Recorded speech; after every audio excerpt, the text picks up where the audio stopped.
রাতের সংবাদে আপনাকে স্বাগতম। প্রথমে জানিয়ে দিচ্ছি সংবাদ শিরোনাম। তাই ইসরায়েলি বাহিনীর হামলায় একদিনে আরও ৩০ ফিলিস্তিনি নিহত হয়েছেন। আহত হয়েছে বহু মানুষ। যুদ্ধবিরতির মধ্যে ইসরায়েলের এমন আগ্রাসন পরিস্থিতি আরও ভয়াবহ দিকে নিয়ে যেতে পারে মন্তব্য করে নেতানিয়াহু বাহিনীকে নিয়ন্ত্রণে আনতে যুক্তরাষ্ট্রের প্রতি আহ্বান জানিয়েছে হামাস। অধিকৃত পশ্চিম তীরেও দখলদারদের আগ্রাসনে হতাহত হয়েছেন অনেকে। অধিকৃত পশ্চিম তীর থেকে ফিলিস্তিনিদের জোরপূর্বক উচ্ছেদের ঘটনাকে যুদ্ধাপরাধ ও মানবতার বিরুদ্ধে অপরাধ হিসেবে আখ্যায়িত করেছে হিউম্যান রাইটস ওয়াচ। এক প্রতিবেদনে দাবি করা হয়, চলতি বছরের শুরুতে ৩টি শরণার্থী শিবির থেকে ৩২,০০০-এর মতো ফিলিস্তিনিকে বাস্তুচ্যুত করেছে নেতানিয়াহু বাহিনী। ধ্বংস করা হয়েছে শত শত ঘরবাড়ি। গাজায় বর্বরতার মধ্যেই ইসরায়েলি সেনাবাহিনীতে তীব্র জনবল সংকট দেখা দিয়েছে। ক্লান্তি ও চাপে আগাম অবসরের আবেদন করেছেন প্রায় ৬০০ সেনা ও অফিসার বলে জানিয়েছে দেশটির সংবাদ মাধ্যম। এক প্রতিবেদনে দাবি করা হয়, সেনাবাহিনীতে এই মুহূর্তে অতিরিক্ত ১২,০০০ সদস্য প্রয়োজন। আবারও আফগানিস্তান পাকিস্তান সীমান্তে উত্তেজনা। খাইবার পাখতুনখোয়ায় পাকিস্তানের নিরাপত্তা বাহিনীর ব্যাপক অভিযানে অন্তত ২৩ সন্ত্রাসী নিহত হয়েছেন। এরই মধ্যে তেহরিকি তালেবান পাকিস্তানকে অস্ত্র ও সেনা সহায়তা দিচ্ছে আফগানিস্তান বলে জাতিসংঘের নিরাপত্তা পরিষদে দাবি করেছেন ডেনমার্কের প্রতিনিধি। এদিকে নয়াদিল্লির সঙ্গে বাণিজ্যিক সহায়তা জোরদার করেছে কাবুল। এবার শুনবেন বিস্তারিত।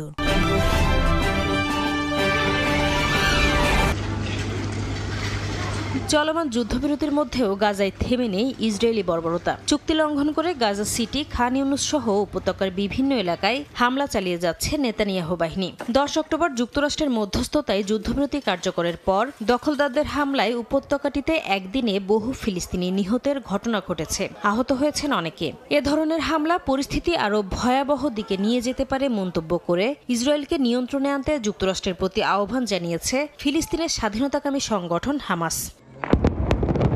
অধিকৃত পশ্চিম তীরেও দখলদারদের আগ্রাসনের শিকার হচ্ছে বহু মানুষ। স্থানীয় সময় বৃহস্পতিবারও ইসরায়েলি সেনাদের অভিযানে হতাহত হন বেশ কয়েকজন। ঘটছে জোরপূর্বক বাস্তুচ্যুতিরও ঘটনা। আন্তর্জাতিক মানবাধিকার সংস্থার একটি প্রতিবেদন বলছে, চলতি বছর জেনিন, তুলকারেম ও নূর শামস শরণার্থী শিবির থেকে ৩২,০০০ ফিলিস্তিনিকে ঘরবাড়ি ছেড়ে যেতে বাধ্য করেছে ইসরায়েলি বাহিনী। এ ধরনের জোরপূর্বক উচ্ছেদকে যুদ্ধাপরাধ ও মানবতাবিরোধী অপরাধ হিসেবে আখ্যা দিয়েছে সংস্থাটি।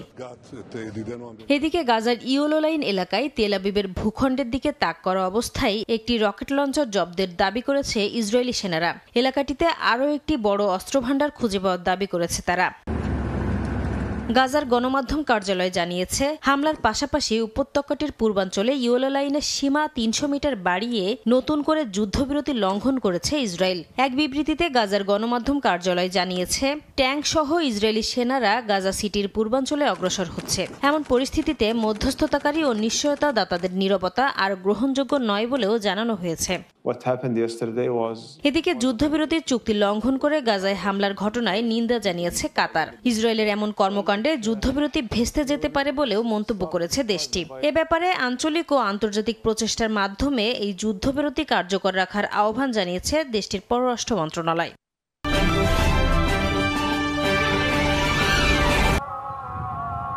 তুলকারেম, জেনিন ও নূর শামস এই ৩ শরণার্থী শিবিরে জানুয়ারি-ফেব্রুয়ারিতে ইসরায়েলি বাহিনীর অভিযানে রাস্তাঘাট, ঘরবাড়ি সহ আশপাশের অবকাঠামো ব্যাপকভাবে ক্ষতিগ্রস্ত হয়। মানুষের জীবনে নেমে আসে ভয়াবহ সংকট। আমি সত্যিই আমার বাড়িতে ফিরে যেতে চাই। আমি সারা জীবন এই শরণার্থী শিবিরে কাটিয়েছি। যেখানে জন্মেছি, বেড়েছি, সেখানে ফিরে যাওয়ার আকাঙ্ক্ষা অনেক। অধিকৃত পশ্চিম তীরের এই ৩টি শরণার্থী ক্যাম্প থেকে ফিলিস্তিনিদের জোরপূর্বক উচ্ছেদকে যুদ্ধাপরাধ ও মানবতা বিরোধী অপরাধ বলে আখ্যা দিয়েছে human rights watch. All my dreams have been erased শিরোনামের এক প্রতিবেদনে বলা হয়, ইসরায়েলি বাহিনী ক্যাম্প ৩টি পুরোপুরি খালি করে দিয়েছে। প্রায় ৩২,০০০ মানুষকে বাস্তুচ্যুত করা হয়, যাদের এখনও ফিরতে দেওয়া হয়নি। এছাড়াও ৮৫০টির বেশি স্থাপনা ধ্বংস করা হয়েছে।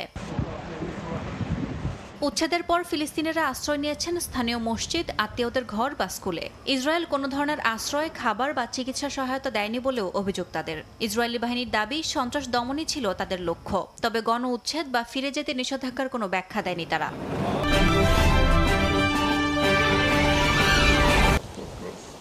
2023 সালের অক্টোবর থেকে গাজায় চলমান অভিযানে বেশ চাপের মুখে ইসরায়েলের সেনাবাহিনী। গুরুত্বপূর্ণ দায়িত্বে থাকা বহু সদস্য ক্লান্তি ও অতিরিক্ত অভিযানের চাপে বাহিনী ছাড়তে আগ্রহী, এমন তথ্য উঠে এসেছে দেশটির সংবাদ মাধ্যমে। ইসরায়েলি সমাজে রাজনৈতিক বিভাজন, অভ্যন্তরীণ অস্থিরতা সেনাবাহিনীর উপর আস্থা আরও দুর্বল করছে বলেও উঠে এসেছে প্রতিবেদনে। সংবাদ মাধ্যমের তথ্য অনুযায়ী প্রায় 600 সেনা ও অফিসার আগাম অবসর চেয়েছেন। এদের বেশিরভাগই লেফটেন্যান্ট কর্নেল বা তার নিচের পদের। এতে অভিযান পরিচালনায় চেইন অব কমান্ডে মারাত্মক প্রভাব পড়বে বলে মনে করা হচ্ছে। এক কর্মকর্তা জানান, যুদ্ধে অনেকের অবসর স্থগিত রাখতে হয়েছে শুধু বদলির সুযোগ নেই বলে। সেনাবাহিনীর এখনই অতিরিক্ত 12,000 সদস্য প্রয়োজন বলে জানান ওই কর্মকর্তা। একই সময়ে সুপ্রিম কোর্টের সিদ্ধান্তে অফিসারদের পেনশন সুবিধা বাতিল হওয়ায় মনোবল ভেঙে পড়ছে সেনাদের।